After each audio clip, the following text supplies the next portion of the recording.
সাদৰ সম্ভাষণ জনাবলৈ সমাজৰ মাননীয় মুখ্যমন্ত্ৰী মহোদয় জিলা প্ৰশাসন আৰু বিশেষকৈ তিনিচুকীয়াবাসী হৃদয়ৰ আদৰণি জনাইছোঁ।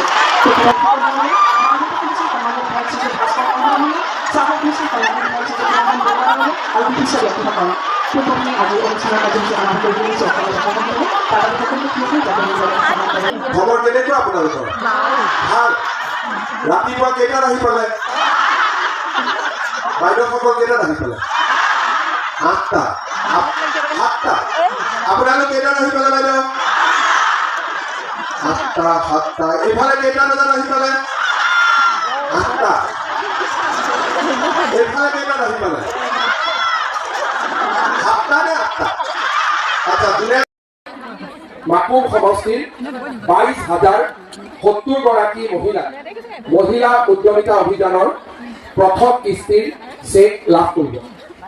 ইয়াৰে মাকুম নগৰৰ 1,169 গৰাকী আৰু 20,900 গৰাকী আমাৰ গ্ৰাম্য বা গাঁও পঞ্চায়তসমূহৰ পৰা ইয়াত আহি উপস্থিত হৈছে।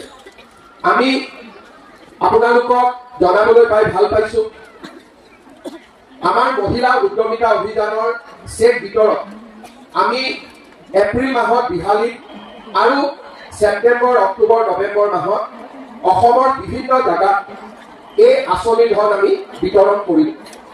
আজি অলপ আগতে চাবুৱাত আমি এই পুঁজিৰ বিতৰণ কৰিলোঁ। আজি আমি অলপ পিছত মাকুমত বিতৰণ কৰিম, অহাকালি নাহৰকটীয়াত কৰিম। এতিয়ালৈকে আমি 55টা সমষ্টিত এই আঁচনিৰ ধন বিতৰণ কৰিলোঁ।